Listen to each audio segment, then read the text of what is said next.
Today on the Baneberry Says podcast, I'm going to be discussing why I wear two watches, how I can afford so many super duper expensive luxury goods, and other stuff too, so go ahead and stick around. Alright, frankly, I have no idea if there was any news worth talking about because I have not looked at my RSS reader, my RSS catcher, whatever it's called, because I have had my head in the sand working on my RCP2 review. Takes a lot of time to make a review video about a piece of gear like this. So I don't know. I am just going to be doing a down and dirty, quick, easy episode. I will talk about what I've been testing and then address a few comments that were left. First, what have I been testing? You have been listening to it. It is the SM7B running directly into the Rodecaster Pro 2. But why am I doing this again? How is this what you're testing? I have the SM7B preset. It sets the gain to 55 dB. Seems good. In the past, I have been using my own processing, but now I want to switch between the three preset options that we have: neutral processing, podcast studio processing, and broadcast processing. Currently, we are on the neutral setting. Let's jump over to podcast studio processing, and then we have broadcast processing. I may be getting soft in my old age, but I don't hate them. I don't hate them. That's an issue because it is definitely overcompressed, and it sounds very, very bright. Very V-shaped, but I don't hate it. Let's go back to Podcast Studio, and then we will end on neutral. And throughout the show, I will switch between them, and I will let you know when I have switched. So that's what I am testing, recording on SD card, recording on the computer, and then the videos. Okay, that is it there. Let's jump to what you had to say, and the first comment comes from Doug, and he says, I like Wung, but cannot get behind Bung. Let's have some standards here. Doug. I, for one, understand that whenever I am trying to make progress, there will always be pushback. Because you are pushing people's boundaries. By enacting progress. I believe that the adoption of the term Bung is progress. So I fully expected pushback. However, I am asking you to be courageous, to stand up, to face your fears, to be the type of man that people can look up to, a man who enacts the change that he wants to see in the world, who wants the world to be a better place. And by adopting the term Bung, I think we can do that. I think you can be that man. I think I can be that man. And people can look up to us, and the history books will look kindly upon us and say, that was the day. That was the day they stood up and said, yes, we will adopt Bung. Bung will be the word of the... It will... What? I don't know what it will be, but it will change the world for the positive. But on top of that, I'm ashamed of you. I am ashamed of you because you are so intolerant. You are so intolerant of culture. And I, for one, am accepting. With that being said, let's go to the next comment and you'll understand why I'm saying this. It comes from Heather, and she says, Kiwi slang, Perrin, and possibly Australian too, for something that's broken is bung. The TV is not working is equal to the TV is bung. Heather, delegate from New Zealand, thank you so much for this comment and for informing the world of New Zealand Kiwi culture. I appreciate it so much, and this has only firmed my stance, solidified my position. Let's go with that. It has solidified my position as supporting the adoption of Bung. I do believe that we can change the world for the positive, and through your words, through your comment, we're educating. We are educating people. We are changing minds. We are changing perspectives, and it is a beautiful thing. I, for one, accept Kiwi culture. Unlike Doug, my name's Doug, I hate Kiwis. What a really bold statement there, Doug. Like Kiwis have ever done anything against you. Goodness. Gosh, Doug, how dare you? This is so weird. This is such a weird... Oh, jeez Louise. I will just say, Mana. Mana, Heather. Mana. And for all you uncultured people who don't know what that means, and I definitely didn't have to Google it or look at my Kiwi slang book, that means respect. That's meori. I probably mispronounced that because I am uncultured as well. For respect. Mana, Heather. Mana. And mana to all the Kiwis out there. You should learn a little bit of mana there, Doug. I just made Doug out to be the worst guy ever, and he's just like, yeah, I don't want to say bung. That's weird. I'm having too much fun. Doug, I appreciate you. Heather, I appreciate you. The next comment comes from Joe K, and he says, I'm at the 6th minute, so I'm not sure if you explain this until the end of the episode. Why are you wearing 2 watches? What are you hiding from us? What is this kind of sorcery? Did they replace you with a robot? A robot? A robot? Joe, pay attention. That is preposterous. I have no idea where you're getting the idea that I could be a ribbit. I am not a ribbit, and I don't know how you are getting the idea that I am a robot. I am not a robot. Understand my Understand my lips, not robotic lips, my lips. I am not a robot. Got it? Are we clear? Another note, I just switched over to the podcast studio setting from neutral. Thank you for asking this question, Joe, because I love any excuse to talk about watches. I really should start uploading to my watch channel again. I've just been so incredibly busy. Studio flooding, all of that nonsense, so I have been off my game. I need to get back on it because I like talking about watches. Yes, I wear 2 watches. I wear an analog mechanical watch on my non-dominant wrist, and then I wear an Apple Watch Series 3? Series 4? I don't know. I'm Red Burgundy? It's an Apple Watch Series something. I think it's Series 4 on my dominant wrist. Why do I do this? Because, one, is because I like it. Another, I fear it. I absolutely fear it, but it serves a purpose. Both are useful in their own way, but I would be lying if I didn't say, oh, if I want the most accurate time, I'm going to put on a mechanical watch. No, if I want accurate time, I'm going to put on a GPS-controlled watch, a G-Shock for $100. If I want the exact time, that's what I would wear. But the reason why I wear an analog mechanical watch is because I love the mechanics of it. I find it amazing what this is, what it entails. This does not have any kind of computer chip. This does not have batteries in it. This is just a series of springs and gears. Just springs and gears, a bunch of springs and gears in a little metal case on your wrist. That's all it is. And it keeps time to the accuracy of plus or minus 2 seconds a day. Now, I know some of you are thinking, why the hell would you wear a watch that can vary in terms of 4 to 5 seconds a day? That's terrible. And if you are looking for exact time, a quartz watch is the way to go because typical quartz watches, affordable quartz watches will do plus or minus 10 seconds a month. Much better in terms of accuracy. However, when you start thinking about what a mechanical wristwatch is, it shines a new light on it. Let me explain. First, I'll hold this up to the main camera so you can see the seconds hand, and then I will talk about it. Go ahead and focus, and if you are listening, you can go to bandrewsays.com and look at this. Let's see if I can get it a little bit closer. If you look at the seconds hand, it does not tick once per second. It does not go tick, tick, tick.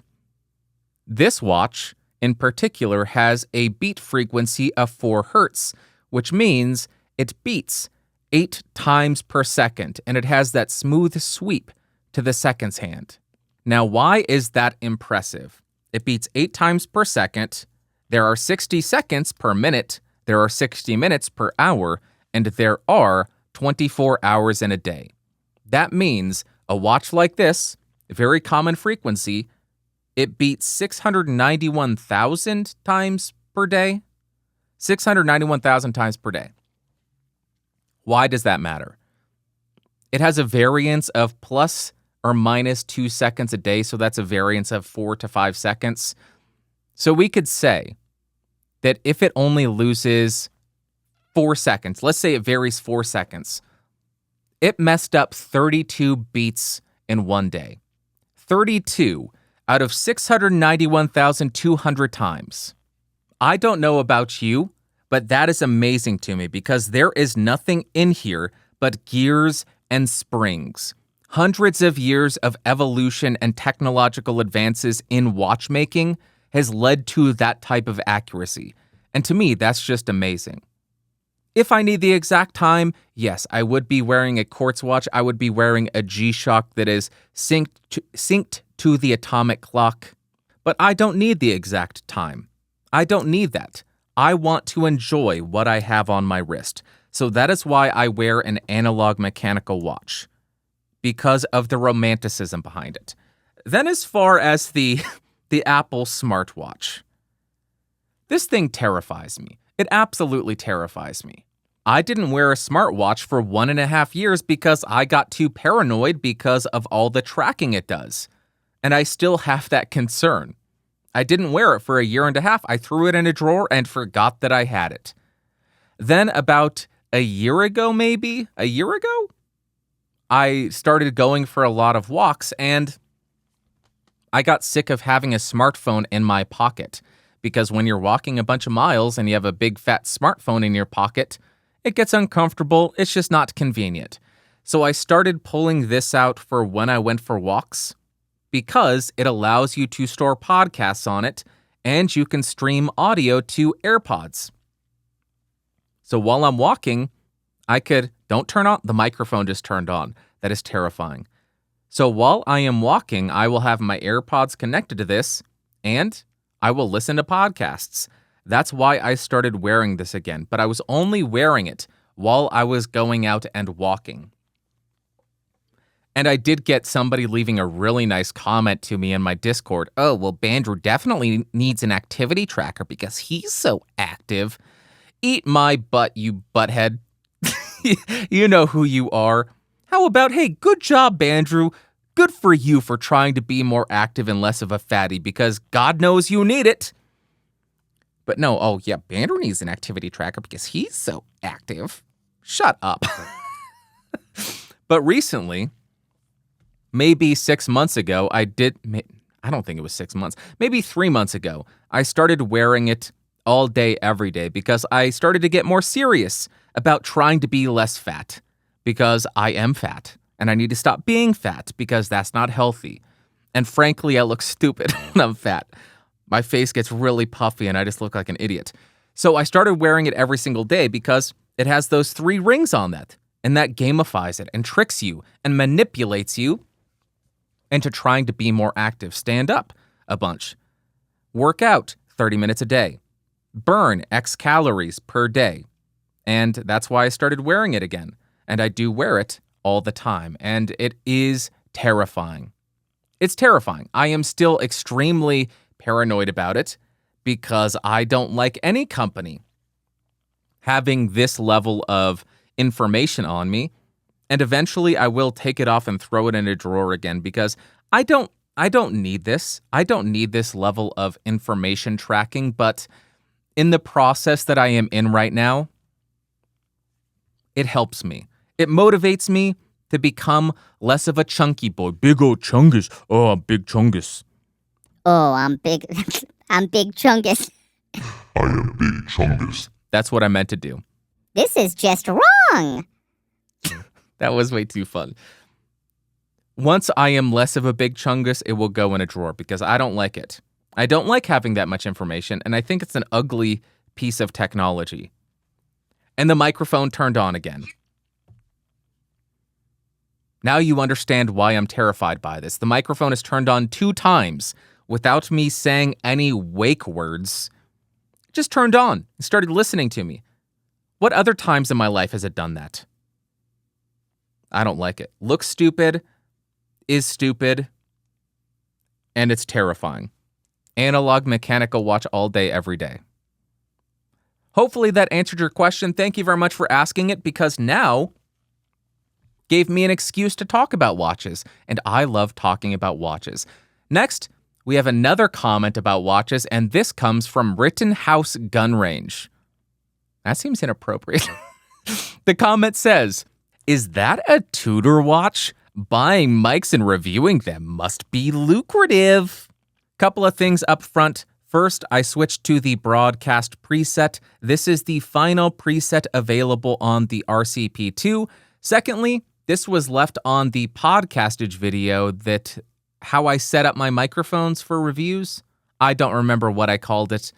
And the reason I got this comment, apparently the watch was very prominent because there was a lot of overhead shots and moving microphones around caught people's attention. I got 2 comments about it from Rittenhouse Gun Range.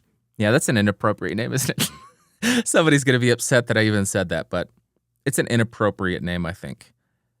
I got a comment from him, and then one from TGV, the Urban Gentry. How cool is that? I love the Urban Gentry. What a great channel. If you're into watches, go check him out.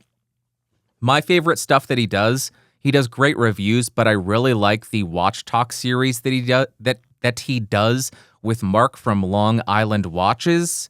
Waches. Why did I pronounce that weird? And the third note that I want to say, just totally got sidetracked, is I have no idea if that's the tone that he left the comment with, but that's how I read it. Just this kind of condescending, oh, look at the rich YouTuber. I bet he's going to buy a Tesla and go give it away to friends for clickbait. That's how I read it. So to respond to this, I don't think this guy watches the show, but I just wanted to address this because I think this is an interesting topic. And yes, I wear a Tudor watch. Yes, it is a luxury item. Would I classify reviewing microphones as lucrative? No. But I would classify being a YouTuber as extremely, extremely lucrative. What do I mean by that? When you sign up for a YouTube account, you are essentially signing a contract with Google that guarantees you $1 million paycheck every single month. I don't know about you, maybe you earn a lot more than me, but to me, $1 million paycheck every single month is incredibly lucrative. Now you may be wondering, well, Bandrew, what the hell gives? You've been whining about not being able to afford the monthly payments on a home. If you earn $1 million a month from your Google YouTube contract, how the hell can you not afford a home? It's embarrassing, really. It's quite embarrassing for me. When I started to get those paychecks, I didn't do any proper budgeting, and I just thought, yacht. I need a yacht now. And what I didn't account for is the upkeep. Paying the staff every single month. So every single month, that $1 million check from YouTube just goes right out the door. Goes right out the door because I got to have them repaint the yacht. It's 275 feet. There's a lot of people who work on it. Cooks. I don't know who they're even cooking for. I can't even afford to go to it, but I pay a lot for it. So the entire process of reviewing microphones? No, they're not very lucrative at all. I have had a couple of good months, but that is an anomaly. That is very rare. The real lucrative side of it is just being on YouTube. $1 million check, yeah. To quantify it, I will give you a solid number. I calculated this last month. Do you know how much I paid myself for every hour of work that I put into YouTube? I'll give you a second to think about it. Leave a comment. What did you think my answer was going to be? 50, 75, 25, 20, 15? $7.50. I paid myself $7.50 for every hour that I put into YouTube. That is worse than my first that may be what I earned at my first job back in 2003. That may actually be what I earned per hour at my first job. That's crazy. It is worse than what I earned after I graduated from college as a junior bank teller. I earned $11 an hour. That was hard to live on. $11 an hour back in, I don't want to say exactly the year, but that was difficult to live on. $7.50 an hour. Not a lot of money. So you may be asking yourself, well, Bandrew, if you only pay yourself $7.50 an hour, how could you afford to buy such an extravagant thing? How is that possible? The $1 million checks from YouTube. All joking aside, let me walk you through my life. A lot of you probably know this, but I want to walk through how I live my life, what my life consists of, because I want people to understand. It may seem extravagant, and I guess it is, but it's not as unattainable as you might think, because it comes down to living within your means and just not spending money. So what do I do? A lot of people think that I'm a full-time YouTuber. Nope. If I was, I would be out on the street.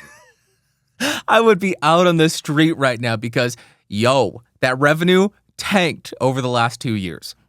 I work 40 to 44 hours a week at a day job. I still have a day job. Still do it. Then I put another 20 to 40 hours a week into YouTube. So within a week, I am working 60 to 80 hours. That means I don't have much free time. But let me elaborate on this a bit more, because it's not just with how much I work. It's also with how I spend my money and what I spend my money on. I walked through a bunch of stuff. I wrote down notes on things that I think are, I don't want to say rare, but counter to what is expected in American culture now. So let me walk you through what I do or don't spend money on. First, I've been working remotely for 2.5 years now. That's a lot of gas money saved when you don't have to spend 20 to 30 bucks a week on gas. That's a pretty big money saved. Then my cell phone. Where did I put my cell phone? I lost my cell phone. I am still using a 2017 iPhone 10. I don't upgrade my cell phone every single year. I got excited about finding a new old stock Apple leather case for $14. Now I'm fine using this phone for another 4 or 5 years. Still functions great. I don't buy new computers every single year. I am still using a 2017 iMac. Could I benefit from an upgrade? Sure, but I don't. I don't spend money on that. I don't drink alcohol. That's a big one for me.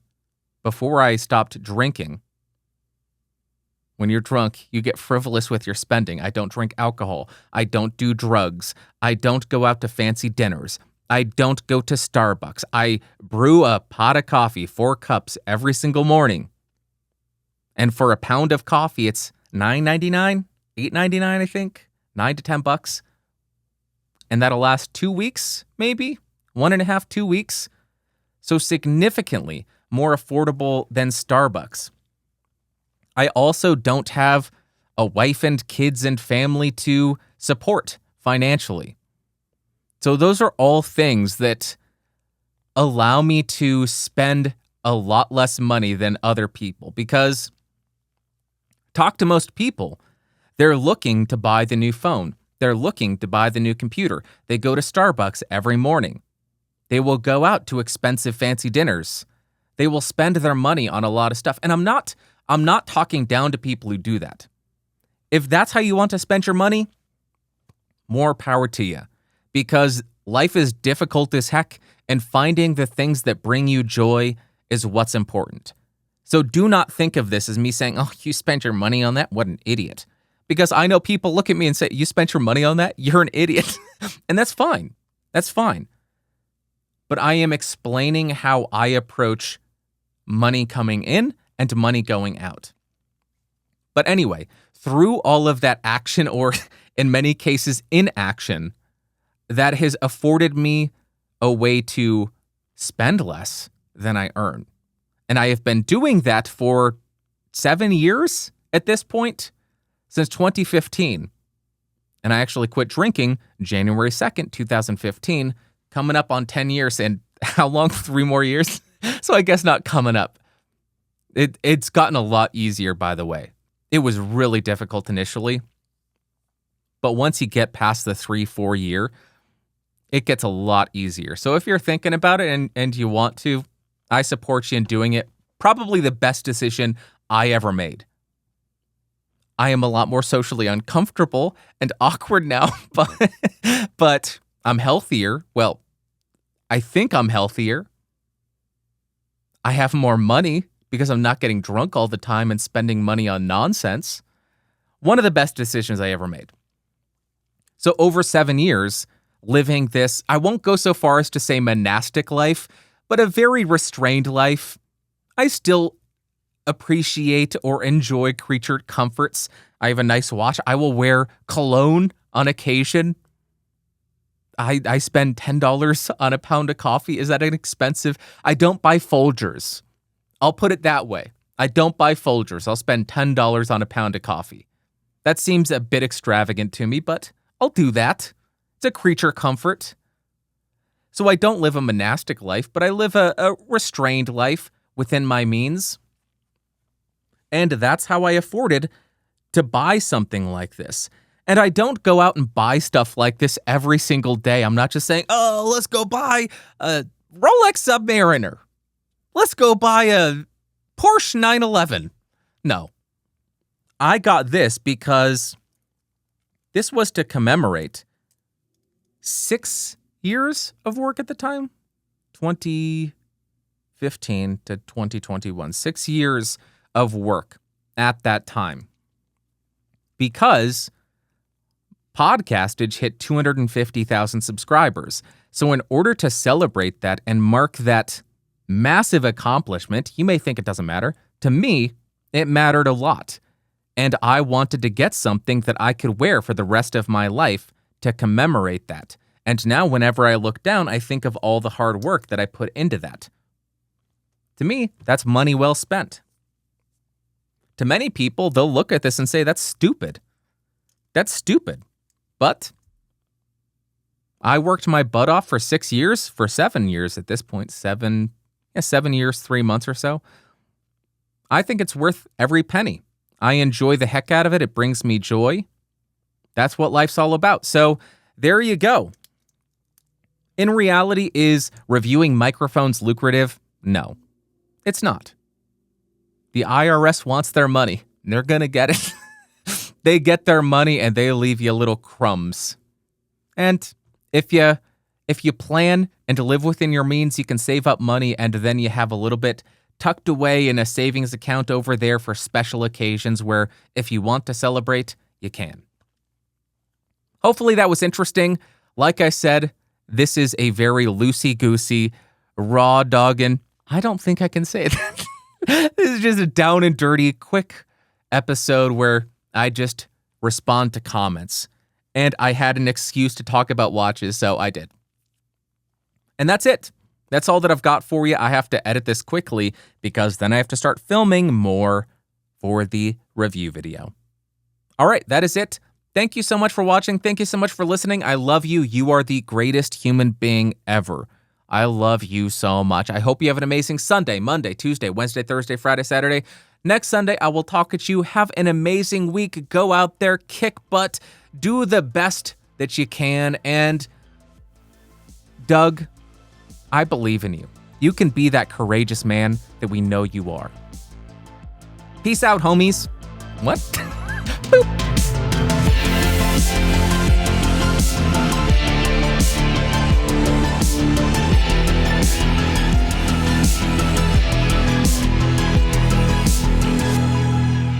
This has been a Geeks Rising production.